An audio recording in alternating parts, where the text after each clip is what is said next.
Old man Woody likes the crooked cock. 3 anyway. All right, time for another drink. Oh, God damn it. Why? Why is it time? What makes it time? Because Woody coughed without muting his mic. Faggot. Oh, there are 2 drinks because Kyle said faggot. Is that really one of them?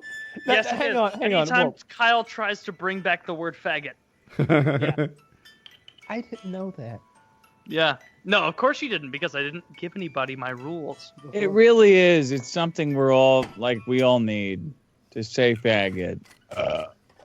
You know, there's nothing wrong with saying faggot as long as you're not saying it against gays. Because that's what'll get you in trouble. Yeah, it's so sad that we lost that one.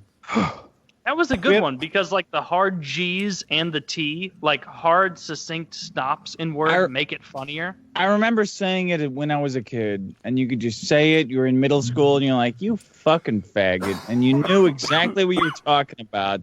But we'll never have it again. And it's too bad. It's too bad. What if you don't say? You hear about that 9-year-old gay kid that committed suicide? No, is this a joke or a current event? Well, you guys brought it up. I guess this. I was watching this. I saw this article. I guess there was this 9-year-old gay kid who had been already getting picked on, not for being gay, but just for, being himself, being an asshole. And school started up again, and he told his mom, "Hey, I'm gonna tell all my friends that I'm gay now. Now that I realize that I'm gay." And she's like, "Oh, what a great idea, 9-year-old son." And he's like, "You know what? I think would really make everyone accept me. Let's get me some nice nails. Let's get me some press-on long ladies' fingernails. I bet the other 9-year-olds at school will be super duper accepting of it." And the mom is in this interview and she's telling this to the CNN person. She's like, "And he was so excited. We got him some nails."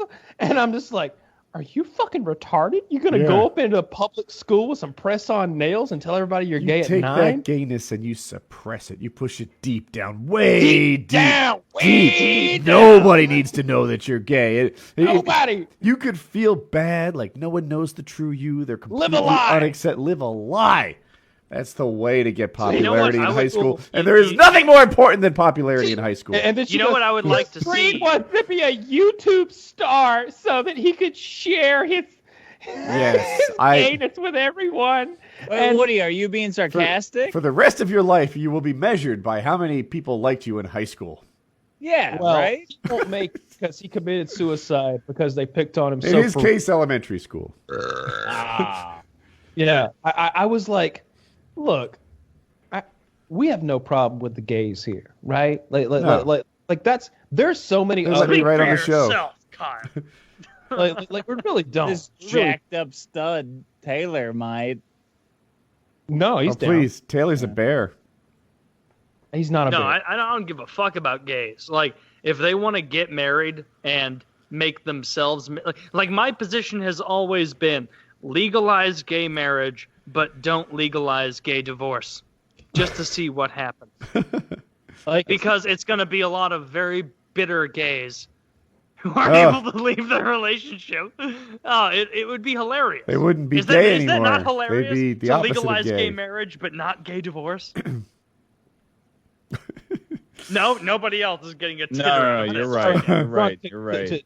To chime back in, yeah, it's I agree with that 100%. I like that a lot. But yeah, no, but seriously though, I don't understand the people who have a problem with homosexuals. It's just a way of life. Some people are fucking gay. Get over it. I could see family court. Family court. Like the judge sitting there being like, all right. That one's totally the girl one, right? He gets the money. Family court always goes in favor of the women. You with the biceps, you lose the money. That fucking faggot-looking guy, he's gonna get. He gets the house. That guy with the fucking ascot and the thick-rimmed glasses. They'll just show up looking gayer and gayer to family court. Feather pink boa. I see your ascot. Check out my boa. I'm getting the house. But it's not stupid because you go to court and you have to wear like a suit. Like you don't ever wear a suit. Wait, like, Dick. What did Maddox wear to his day in court? There was something funny about the that. restraining order.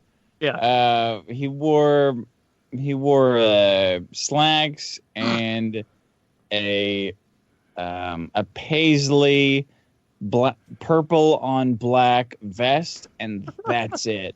Like an undertaker, like an undertaker. He wore he looked like the fucking Babadook. Like he wore a so he vest. had a big coat on. And No coat at all. It was just a vest. He wore a vest. Like a vest and slack pants, like a guy who was going to prom and who forgot his fucking jacket. That's what he looked like. Are you a big, I mean, the way your show is, I always assumed you kind of knew of Opie and Anthony. I know of them, but I'm so old, man. I know Howard. I listened to Howard my whole life. I didn't listen to that much Opie and Anthony. O&A has been around since like '97, so you don't have to be that young to get it. Well, yeah, but how? Like when I first got a car. 9 years younger than you. When I first got a car, it was like listening to Howard on the radio was oh wow, that was like no go. It was like verboten. I think Opie and Anthony came after me. Like I never listened to them on the radio. Jesus God, I'm hearing myself on the I'm hearing myself cans, and I sound very fucking drunk. I worked. But oh, I'm sorry. Go ahead. I had a similar experience. I worked in the Philadelphia area, and Howard Stern was. I don't know if you remember. You probably do. He would go from city to city and become number one there. Yeah. And we had the Morning Zoo or something like that in Philadelphia. That was always the top show. They were these hilarious, zany, and he would fucking rape them. Yeah, and then he would ridiculous, being ridiculous, and playing lots of kazoos and shit on the air. And then Howard comes. Yeah, and then Howard comes and just starts butt fucking them. And they start pleading for this like locals only privilege. You know, this guy doesn't know about, insert third line hockey player here. This guy doesn't know where the Garden Street meets something else, where Broad Street. That was the best part. That was the best part about Howard is like you could feel them fail right in front of you. Yeah. And you take teams, right? I started off on team like Morning Zoo, right? Because they were my guys. Like Mark and Brian were my guys. Before Howard came along, they were the coolest people. You know, they were the greatest. Yeah. And then Howard starts beating them. And all of a sudden they complain that they don't like the way they're being beat. Which for me was just like, oh, well, fuck you. I'll be over here on the winning team if you need me. Yeah. You know? And suddenly I'm listening to Howard and he's killing it. And it's funny. Yeah. Pussies. Right. Howard used to tell people how to fill out ratings. I don't know the details of this, but apparently terrestrial ratings, at least were, done by like paper surveys. And Howard would be like, you tell them you listen to our show from 6 a.m. to 11 a.m. without a break, without a bathroom break, without a pee break. You don't go to work. You sit down in your cube in the office and you keep listening to us. That's what you tell them if they ever survey you, right? And it would happen. All his listeners would be like, yeah, I listen in 6-hour blocks. I don't miss a minute. Right? And then he just win ratings. I don't know if they're even being listened the most. He just has these people taking Nielsen ratings on his team. It's just funny. Dude, it's honest and it's funny. Like it's honest and it's funny. Hey, do you guys ever have like live meetups? Sometimes. I did one in Raleigh a few weeks ago, but we haven't done one as like a whole show in a while. What do you mean you did one? Well, actually, so Steve Hostetter is like a recurring guest, and he did a show in Raleigh. So I just kind of put it out there, like, hey, I'm going to a show. Anyone wants to see me, etc. And we hung out for like an hour after the show. Steve came on my show, and he was eviscerated. See, he was eviscerated? I wanted to go to your Chicago show because that's only a 5-hour drive for me, but I wasn't able to because of work. But if you ever come to St. Louis, which is, a huge market for criminals, I would show up. What happened to Steve I think it'd be Hostetter fun on your as show? shit. I think it would be fun as shit for you Dude, guys if to you do like host a live it show in an East St. Louis venue, you will get so much content because it's the most dangerous place in America, East St. Louis. If you picked a Detroit venue would like there, to have a word with you. Or Detroit Chicago. can get fucked. Detroit and South Chicago aren't even close. When we're talking Really? about per capita murders, we win. Or we lose, rather. Because I've never seen a national story about St. Louis that wasn't, talking about how terrible it is here. Like, it's the worst, Oh, Ferguson. Oh, Ferguson. All these people. Do you know how long it takes to drive through Ferguson? It takes 3 minutes. It takes no time at all to drive through. You could drive through Ferguson, and if I didn't tell you were in Ferguson, you would just think it was another shitty area. Like, you wouldn't know. What? Like, how far are you from these places? From Ferguson, I'm a 10-minute drive, maybe. Okay, yeah, so... At most, a a 10-minute drive. That's North County. Woody, would you like to do something, like have a live show where you could meet everybody and fuck with them and stuff like that? We've done a few of those. We've done, we've done like 2 or 3 paintball events. Paintball events? Yeah, like I like That's paintball cool. a lot. And Yeah. so like maybe 7 years ago now, I did the first one and it was just myself. And I don't know, I got 150 people or something, and we went to this place in Chicago that my manager used to do the all the marketing for this paintball place in Chicago called CPX Sports. They're now they sold the place since to like the state or something like that and made a bundle because they were putting a highway through there. But regardless, afterwards, we would use the budget that they used to pay me to bring in a bunch of YouTubers, and we do like a YouTuber event, and I would just do the thing for free because I really love paintball. I've played since I was a kid, like since I was 12 or 13. And it's fun as fuck, man. Yeah, and I kind of like the idea of growing the sport in like whatever small way I could. And so I would just give up the money that I was normally paid, and we would use that for flights to like fly in a bunch of YouTubers and help promote the thing.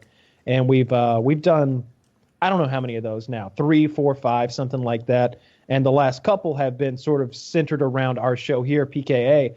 And we'd get, a couple hundred people and we go play paintball in Chicago. And so we'd meet, 150, 200 of our fans and play paintball with them. It's not just sitting around in a mall somewhere kind of being a little awkward and being like, all right, well, what do we do now?